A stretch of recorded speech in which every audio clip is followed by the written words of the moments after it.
आता जिल्हा परिषद आणि पंचायत समिती गटाचे गणाचे निकाल सर्व आता हाती आलेले आहेत। संपूर्ण मतमोजणी पूर्ण झालेली आहे। या सर्व कामी त्या ठिकाणी सर्व शासकीय अधिकाऱ्यांनी, प्रांतसाहेब, तहसीलदार साहेब या सर्वांनी त्या ठिकाणी जे सहकार्य केलं याबद्दल त्यांचे सुरुवातीलाच मी मनापासून आभार मानतो। आणि त्याचबरोबर रात्रंदिवस असंख्य कार्यकर्ते त्या ठिकाणी कष्ट घेत होते आणि त्यामुळं आज फलटण तालुक्याच्या इतिहासामध्ये पहिल्यांदा शिवसेनेचे 5 उमेदवार त्या ठिकाणी निवडून आलेले आहेत। फलटण तालुक्यामधील 8 उमेदवार आणि पैकी 5 उमेदवार हे शिवसेनेचे निवडून आलेले आहेत आणि फलटण तालुक्यातील पंचायत समितीच्या गणामध्ये 16 पैकी 8 उमेदवार हे शिवसेनेचे निवडून आलेले आहेत। पहिल्यांदाच एवढ्या मोठ्या प्रमाणामध्ये शिवसेनेला या ठिकाणी फार मोठं यश प्राप्त झालं। या ठिकाणी आदरणीय उपमुख्यमंत्री एकनाथरावजी शिंदे साहेबांचे त्यांनी जी आम्हाला पक्षाच्या माध्यमातून जी ताकद दिली याबद्दल मनापासून मी त्यांचे आभार मानतो। त्याचबरोबर आमचे संपर्क प्रमुख खडसे साहेब, अध्यक्ष जाधव साहेब आणि पालकमंत्री शंभूराज देसाई साहेब यांनी सुद्धा चांगल्या प्रकारे हा पक्ष वाढवण्यासाठी आम्हाला जी ताकद दिली याबद्दल सुद्धा मी त्यांचे आभार मानू इच्छितो। पक्ष फलटण तालुक्यासाठी नवा आहे आणि तरीसुद्धा एवढं चांगलं घवघवीत यश त्या ठिकाणी शिवसेनेला मिळालेलं आहे। काही आमचे उमेदवार अगदी कमी मतांनी त्या ठिकाणी अयशस्वी झालेले आहेत, परंतु तरीसुद्धा एकंदरीत सर्वच राजकीय पार्श्वभूमीवर या ठिकाणी अत्यंत चांगल्या प्रकारचं यश प्राप्त झाले याविषयी काही शंका नाही। आपण विधानसभेच्या निवडणुकीनंतर नगरपालिकेच्या निवडणुका लागल्या होत्या आणि त्यावेळेला अगदी नगरपालिकेच्या निवडणुकीच्या प्रक्रियेमध्ये शिवसेनेमध्ये जायचा आम्ही सर्वांनी निर्णय घेतला। या ठिकाणी श्रीमंत अनिलजी उपस्थित आहेत, ते नगराध्यक्षपदासाठी अगदी ऐनवेळी त्या ठिकाणी त्यांनी उमेदवारी त्या ठिकाणी त्यांनी दिली आणि त्याचबरोबर अनेक उमेदवार अगदी ऐनवेळी त्या ठिकाणी उभे राहिले होते। तिथं अत्यंत कमी मताधिक्याने आपल्याला तिथं अपयश जरी आलेलं असलं तरी त्याची संपूर्ण भरपाई आता या ठिकाणी पंचायत समिती जिल्हा परिषदच्या निवडणुकीमध्ये त्या ठिकाणी फलटण तालुक्यातील जनतेने करून दिली आहे असं म्हटलं तर चुकीचं होणार नाही आणि म्हणून या मी सर्व मतदारांचे मनापासून या ठिकाणी आभार मानतो। बाबा, आज एकनाथ शिंदेचा वाढदिवस आहे आणि आज आपला यशाबद्दल त्यांना काय सांगाल? आज आदरणीय आमचे नेते एकनाथरावजी शिंदे साहेबांचा वाढदिवस आणि त्यांना खऱ्या अर्थाने एवढं घवघवीत यश हे फलटण तालुक्यामध्ये आणि सातारा जिल्ह्यामध्ये शिवसेनेला जे मिळालेलं आहे याकरता मी मनापासून त्यांना वाढदिवसाच्या या ठिकाणी शुभेच्छा व्यक्त करतो। बाबा, विरोधक म्हणत होते की कुळकी जिल्हा परिषद मतदारसंघातून श्रीमंत संजूराजे नाईक निंबाळकर लढणार, मात्र तुम्ही ऐनवेळी सह्याद्री भाईंना संधी दिली, तुम्ही घाबरला असा विरोधकांनी तुमच्यावर आरोप केला, याबद्दल काय सांगाल? मी मागच्या वेळेला ज्या वेळेला निवडून आलो, जिल्हा अध्यक्ष झालो, त्याच्यानंतरच मी त्या ठिकाणी जाहीरपणे अनेकदा सांगितले की इथून पुढे जिल्हा परिषदेमध्ये जाणार नाही। ऐन वेळेला काही घडलेलं नाही आणि घाबरण्याचा विषयच येत नाही। तुम्ही राजकारणात आल्यानंतर त्या ठिकाणी कुठे यश अपयश येत असतं, त्यामुळे घाबरण्याचा कुठंच त्या ठिकाणी विषय येत नाही। बाबा, पंचायत समितीमध्ये काय केली जनतेने? तुम्हाला त्याकडे तुम्ही तेव्हा पंचायत समितीमध्ये 8 शिवसेनेचे आहेत, भाजपचे किती आहेत मला माहिती नाही, 5च भाजपचे आहेत आणि 3 राष्ट्रवादीचे। म्हणजे पंचायत समितीमध्ये काय भाजपचं वर्चस्व आहे असं अजिबात चित्र नाही। बाबा, विधानसभा आणि नगरपालिकेमध्ये आपल्याला पराभवाला सामोरं जावं लागलं, यानंतर पंचायत समिती आणि जिल्हा परिषदेमध्ये घवघवीत यश मिळालं आपल्या पक्षाला, त्याबद्दल? गेल्या अनेक वर्षापासून आम्ही या ठिकाणी काम करतोय। या ठिकाणी काही घाटावरची मंडळी या ठिकाणी आली होती, त्यांचीही भाषणं झाली। ज्या ठिकाणी रामरायांचा उदय झाला तिथंच त्यांचा अस्त होईल असं काय असतं, काही रामराजांचा होत नसतो। ज्या संपूर्ण दुष्काळी भागाला ज्यांनी पाणी आणलं, माण तालुक्यालाही पाणी जे मिळालेलं आहे ती रामरायांचीच कृपा आहे। त्यांचा अस्त होण्याचा कधी विषयच येत नसतो आणि या ठिकाणी आता तुम्ही पाहिलेलंच आहे किती घवघवीत यश या ठिकाणी मिळालेलं आहे.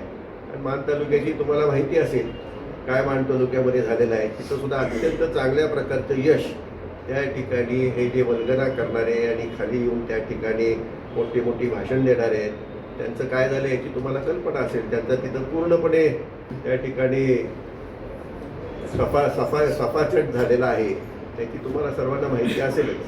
कोळकी जिल्हा परिषद गट जवळपास 3000 मताच्या मताधिक्याने विजय झालेला दिसतोय आपल्याला, आणि तो नेहमीच आपला बालेकिल्ला मानला जात होता. परंतु तरी देखील विरोधक तुमच्यावरती चुकीचा आरोप करत होते. बरड जिल्हा त्याच पद्धतीनं आपण यापूर्वी बरड जिल्हा परिषद गटामध्ये स्वतः निवडणूक लढवली होती. त्याचबरोबर तरडगाव मतदारसंघातली आपण निवडणूक लढवली. तिन्ही गट आज शिवसेनेने जिंकले. साखरवाडीचा गट सुद्धा आपण जिंकलेला आहे. तुम्ही मागाशीच म्हटलं ज्यावेळेला अडचणीचा काळ होता मी 2 वेळा गिरवीतूनच उभा होतो आणि त्यावेळेला अटीतटीची आणि अडचणीच्या काळातच ती तो उभा होतो. असं काही त्यावेळेला त्या ठिकाणी ती निवडणूक सोपी होती असा कधीच भाग नव्हता. त्यामुळे ज्या ज्यावेळी त्या ठिकाणी निवडणुकीमध्ये आपल्याला काही वेळेला त्या ठिकाणी रिस्क घेऊन काम करावं लागतं, ते केलेलं आहे. आता जिल्हा परिषद पंचायत समितीमध्ये तरुणांनी त्या ठिकाणी काम करावं. माझ्या निम्म्या वयाचे तिथं आता मुलं त्या ठिकाणी जिल्हा परिषद पंचायत समितीमध्ये असतील आणि आपण थोडं वरच्या राजकारणामध्ये त्या ठिकाणी जावं अशा विचारांनी तो खरा घेतलेला निर्णय आहे. तिथून घाबरायचा प्रश्नच येत नाही. आपण जीव तोडून सगळ्यांनीच कामं केली आणि त्यामुळं हे सर्व चित्र आज आपल्याला दिसत आहे. तर ह्या सर्व पार्श्वभूमीवर अनेकांच्या मनात त्या ठिकाणी शंका होती की ह्या निवडणुकांचं काय होणार. पण लोकांनी त्या ठिकाणी दाखवलं आणि लोक आमच्याबरोबर या अडचणीच्या काळात देखील ठामपणे उभे आहेत. अनेक आमच्यामधूनच गेलेले. आमची कार्यकर्ता निर्माण करण्याची फॅक्टरी आहे, काहींची आयात त्या ठिकाणी करण्याची मानसिकता आहे. आणि चांगले कार्यकर्ते त्यांनी त्या ठिकाणी वेगवेगळ्या कारणांनी उभून घेतले. पण आता मला खात्री आहे आदरणीय शिंदेसाहेबांना आणि शिवसेनेची आम्हाला जी ताकद मिळते आता कुणीही कार्यकर्ता कुठं जाणार नाही आणि आम्ही आता नवीन तरुण कार्यकर्ते त्या ठिकाणी ताकदीने निर्माण करणार आहे की ज्यांच्या माध्यमातून शिवसेना पक्ष आणि त्याचबरोबर फलटण तालुक्याचा विकास साध्य कसा होईल अशा दृष्टिकोनातून इथून पुढच्या काळामध्ये शिवसेनेचा पक्ष वाढवण्याच्या दृष्टीने पूर्ण ताकदीने आम्ही उतरणार आहोत. 1992 सालापासून तुम्ही 6 वेळा जिल्हा परिषद निवडणूक लढवली, 6 वेळा जिंकला तुम्ही. त्यावेळेच्या निवडणुका आणि ह्या वेळेची 2026ची निवडणूक याकडे कसं बघताय मात्र बाबा? आणि बाबा ह्यात असणारे जोडून एक प्रश्न विचारतो मी. ही आत्ताची निवडणूक तुम्हाला आव्हानात्मक वाटली का अशी मागच्या निवडणुकीपेक्षा? आणि दुसरा विषय तुम्ही आता तुम्हीच बघताय निवडणुका कशा प्रकारे चाललेल्या आहेत. त्यामुळं आमची जी मानसिकतेतून आम्ही जे राजकारणात आलो आहे किंवा ज्या पद्धतीने कामाला सुरुवात केली आहे ती कामातूनच आम्ही लोकांसमोर जाणार. ही मानसिकता कधीच बदलणार. पण आजची जी निवडणूक आहे ही विकासाची कामं इतर गोष्टी अनेकदा बाजूला राहतात आणि वेगळ्या प्रकारचं अर्थकारण ते सगळ्यांच्याच कानावर आहे. त्यात काही दडवण्याचा काही विषय नाही. आणि मोठ्या प्रमाणात हा जो विषय चालला आहे तो जर थांबवला नाही तर सर्वसामान्य तुम्हाला इथून पुढच्या निवडणुकीत कुठं उभं राहायलाही तयार होणार नाही. आपल्याला सर्वसामान्य लोकांनी राहून काम करणारी लोकं पुढं पाहिजे. केवळ धनदानगी पुढं वार करून चालणार नाही. सर्वच त्या ठिकाणी सर्व थरातले पुढं यायला पाहिजे आणि त्या दृष्टिकोनातून आपल्याला इथून पुढच्या काळामध्ये ताकदीने त्या ठिकाणी आपल्याला सर्वसामान्य माणूस आणि हे अर्थकारणाचं राजकारण हे दमदाटीचं राजकारण कसं थांबेल अशा दृष्टीनेच आपल्याला इथून पुढच्या काळात काम करावं लागेल. बाबा हिंगणगाव गटामध्ये धैर्यशील बापू अनपड आघाडीवरती होते, पण आता लोकांमध्ये चर्चा आहे की गड आला पण सिंह गेला. काय वाटतं याविषयी? हे अगदी लोक जे म्हणतात ती अगदी वस्तुस्थिती आहे. कारण ते निवडूनच येणार अशा प्रकारची आमच्या सर्वांचीच भावना होती आणि ते अत्यंत दुःखदायक आहे की एक अत्यंत काम करणारा आता दत्ताबापू अनपड यांनी किती काम केलं तुम्ही सर्वजण जाणता आणि त्यामुळं निश्चितच अपेक्षा होती. आणि जिल्हा परिषदेमध्ये आता जाऊन सुद्धा त्या ठिकाणी त्यांच्या मार्गदर्शनाखाली इतर सदस्यांना सुद्धा त्या ठिकाणी थोडंफार त्या ठिकाणी काम करण्याची संधी मिळाली असती. आता दुर्दैवाने ती नाही आहे, परंतु त्यांचं सुद्धा त्या ठिकाणी कशा प्रकारे आपल्याला पुनर्वसन करता येईल याचा विचार आम्ही नक्कीच करणार आहोत. गट निकालाची नव्याने रचना झाली होती, अनेक लोक आपल्याला सोडून गेले, तरीही यश आहे. त्याकडे कसं पाहतो? मी तेच मागाशी सांगितलं की अनेक लोक जरी सोडून घेतले तरी जनता पाठीशी आहे. आणि तुम्हालाही माहिती आहे की जे आहे जे सोडून गेले त्यांना कोणी मोठं केलेलं आहे. हे सर्वांनाच मोठं केलं आहे. कोण असा नाही की त्यामध्ये मोठं केलेलं आहे. त्या सर्वांनाच मोठं केलेलं आहे. आणि आता आम्ही तरुण मुलं इथून थोडं, शेवटी मी 92 साली राजकारणात आलो त्यावेळेला काही दुसऱ्यांची आयात केलेली कुणी आम्ही नेते घेतलेले आहेत. आम्ही निर्माण केली, तरुण मुलं निर्माण केली. आता सुद्धा तेच करू. आम्ही तरुण कार्यकर्ते निर्माण करू आणि त्यांच्या माध्यमातून या ठिकाणी शिवसेना पक्ष बळकट करू. माजी खासदारांनी आमदारांनी आता पत्रकार परिषद घेतली. त्यामध्ये त्यांनी सांगितलं की यापूर्वी आमचा जिल्हा परिषदेमध्ये एकच उमेदवार विजय व्हायचा, आता मात्र विजय उमेदवारांची संख्या वाढलेली आहे. फलटण कोरेगावमध्ये 4 विजय उमेदवार झाले, झेडपीमध्ये पंचायत समितीमध्ये संख्या वाढलेली आहे आणि विजयाचा आलेख आमचा वाढलेला आहे. याबद्दल काय सांगा? मनाचं समाधान करण्यासाठी त्या ठिकाणी आता काही आपल्याला म्हणता येऊ शकेल, परंतु आत्ताच्या घटकेला आमदार आमच्या विरोधी आहेत आणि संपूर्ण भाजपच्या एकंदर सर्व निवडणूक प्रक्रिया कशा प्रकारे राबविली जाते आपण पाहतो. या ठिकाणी सातारा जिल्हा परिषदमध्ये त्यांना एकट्याच्या ताकदीवरच त्या ठिकाणी त्यांना बहुमत मिळणार होतं. ते काही चित्र झालेलं आपल्याला दिसत नाही. त्यामुळं जिल्ह्यामध्येच कुठं भाजप नव्हती, ते मागच्या वेळेला राष्ट्रीय काँग्रेसमध्ये होती.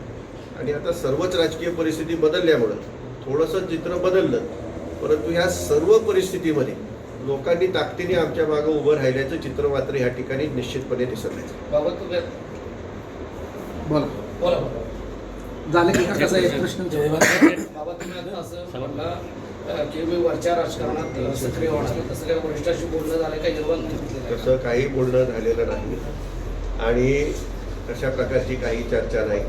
आम्ही त्या ठिकाणी शिवसेनेमध्ये विनाहट त्या ठिकाणी प्रवेश केलेला आहे आणि त्यांनी सुद्धा तशा प्रकारची ताकद जेव्हापासून आत गेलं तेव्हापासून ते देत आले आहे.